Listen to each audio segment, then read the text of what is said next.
Hey everybody, welcome back to the channel. Today we'll be reviewing the brand new Ferramonster Ferrox. This is now the second knife I've reviewed from Ferramonster. The first one was the Ferramonster Glideman, and I was very impressed with this one. So whenever they asked if I wanted to check out some of their newer stuff, I was more than excited. There are a few different variations of this one, and this is a nice full-size knife. It's coming in at 8.03 inches long. It has a 3.5 inch clip point blade of Bowler M390 stainless steel. You have a beautiful hand rub satin finish, and it's a very nice hand rub satin finish, as you can see there. You got a nice little top swedge for some flare. You have a needle-like tip there, great for piercing, and you could possibly do a little bit of twist and turn if you want to. You do have a small row of effective jimping. I do believe it's good when you choke back like this. I do believe if you're going to put it, I think it would have been nicer to put it all the way up here, so if you choked up, you still got something to hold on to. Jimping on my folders isn't that important, but if it is to you, then just know that. We have a blade hole. We'll talk about that later. Your sharpening choil is good. Your plunge grind thickens up right here. You're going to have, I'd say, 3 to 4 sharpenings before you'll have to do anything with that. And the stop pin on this one is sitting all the way in front right here. So if you need to open that up a little bit, you can easily do that. Their M390 is hardened from 60 to 62 HRC, and after testing the Glideman, I would say it's probably closer to the 61, 62-ish range, just by the way it performed and by the way it sharpened and deburred. Even though this tip is a little above the center line of the pivot, you can still use it to do detailed work if you want to without having to come up to a 90-degree angle. Or you can just use that belly to do the drag cut. It's going to really excel at doing cuts on a flat cutting surface. In-hand cuts should be pretty good because you got enough straight edge to get, a decent bit done. We'll test all that in just a second. Your blade stock thickness is coming in at 0.13 inches with a decent height flat grind that comes down to around 16 thousandths behind the edge. So this one should be a great slicer. Let's find out.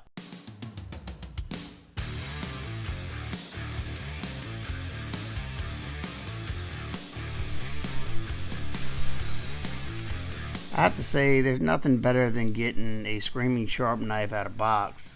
Or, there's nothing worse than getting a dull knife out of box or one that's par. But this one definitely on the very sharp side. And I've noticed over time when you have these hand rub satin blades, they make the finish on the blade like slick, so it allows it to pass through materials even nicer. The geometry on this one is nice and thin, and it never felt like I was slowing down at all.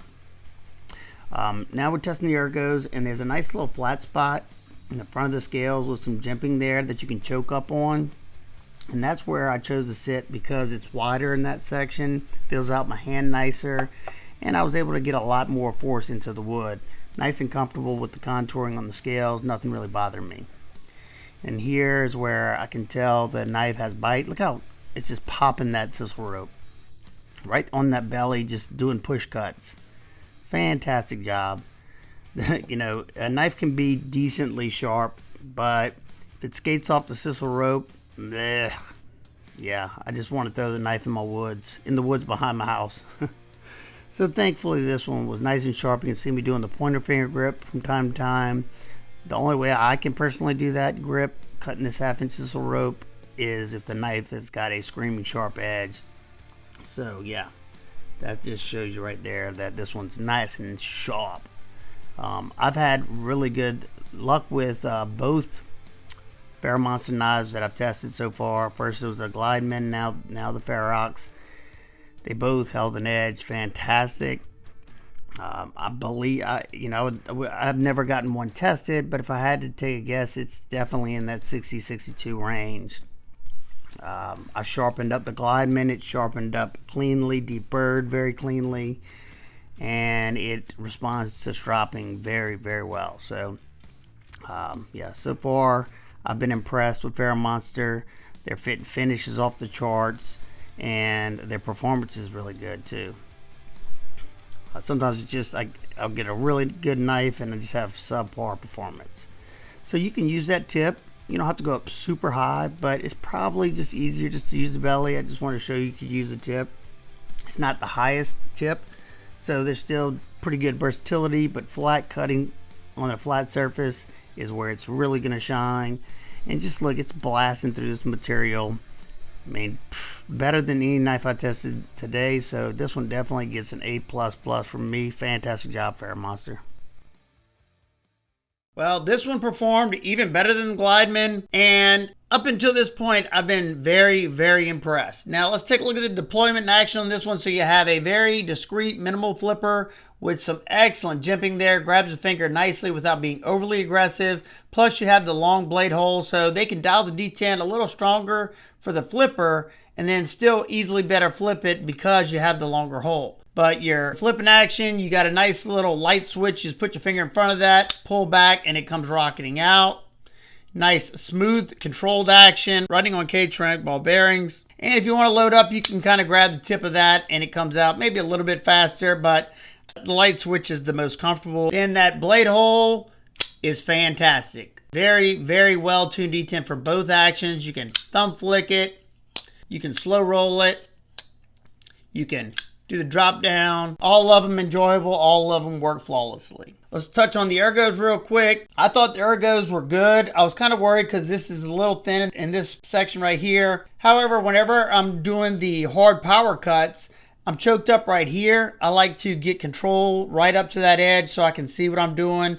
And being that this is a lot wider than the rest of this, it fills out the hand nicely right here. Then you have the scales that are contoured, feels nice. You even have a little bit of jimping underneath there to give you a little bit extra traction. Or if you don't feel safe there, you can easily choke back. I can easily get a 4-finger grip choke back as well. Your saber grip and hammer grip for me are nice and comfortable. Did not feel the pocket clip at all. They did a good job of kind of knocking off the edges on this one.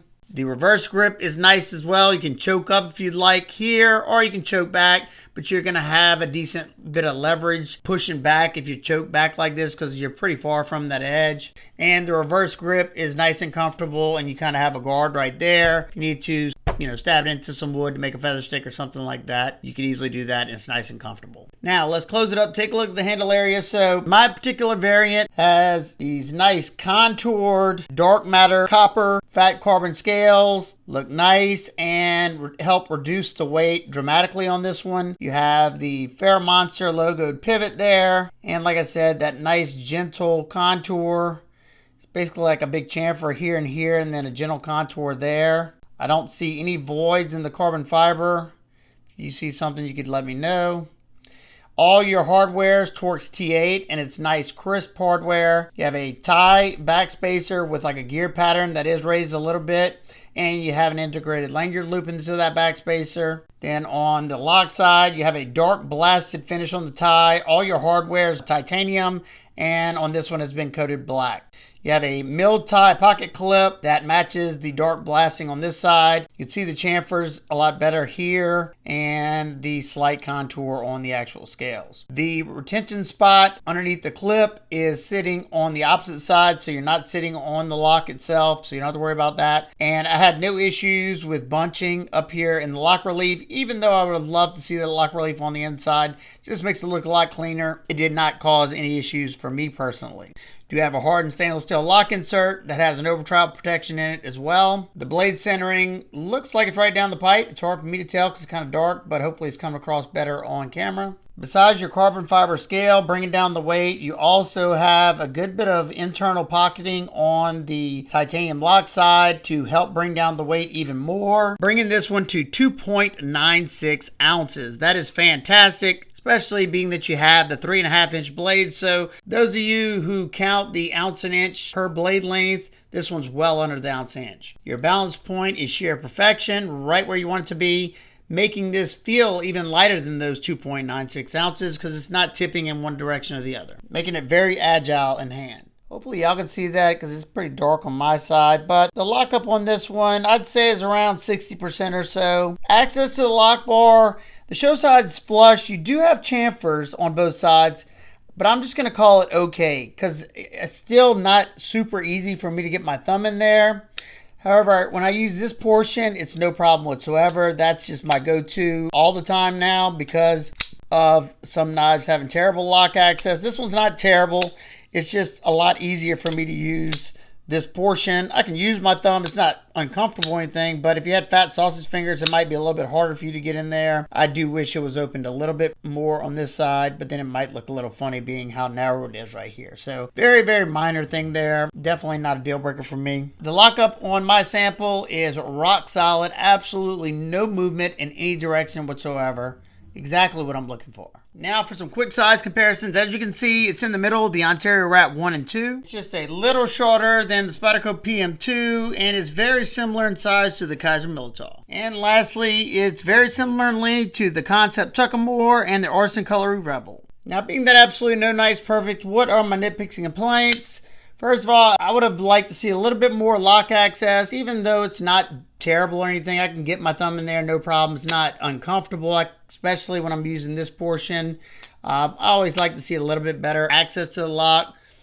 Also, there's no lefty love. However, if I'm not mistaken, I saw somebody with a lefty model. If that is the case, I'll have to go check the site again. I'll put it up here somewhere. Unless his camera was reversed, he was definitely opening and closing it on the left side with the lock on this side. So if they do have lefty versions, then that's null and void. This particular variant with the Fatcarbon scales and the hand rub satin blade comes in at $279. Code STASA23 will get you 10% off, bringing it to around $251. There's also a cheaper variant in all titanium instead of having the carbon fiber. That is $239, and with the 10% discount, it's around $215. So do I think it's worth that price? Absolutely. The reason I say that is because the moment I open this knife, it has custom touches to it that you just have to handle it to know what I mean. The hand rub satin alone, very, very nice. And after all that testing, I have no scratches whatsoever. It's a hard blade there. The M390 held up fantastic. It came with a ridiculously sharp edge. It performed great. It's nice and light for being over 8 inches. I think it's an attractive looking knife. It was comfortable. It checks a lot of boxes for me. The only thing that would have made this any better is if this tip was either in line with that pivot or a little lower. Even with it not though, this one was still fairly versatile. The lower tip just makes it easier to use the tip. But as you can see, I'm only coming up to about a 45-degree angle to use that tip, or you can just use the belly. You know, the action out of box, man, I love a nice controlled drop. And in my opinion, this knife definitely warrants the price tag. It has a very high-end premium feel with all the bells and whistles. So that's going to wrap up today's video. If you're interested in picking one of these up, I will have it linked down below in the description along with my discount code. If you have any questions in particular, feel free to ask me down below and I'll do my best to get back with you. I hope every single one of y'all is having a fantastic day today. And remember, keep these blades sharp. Smile more. Hey!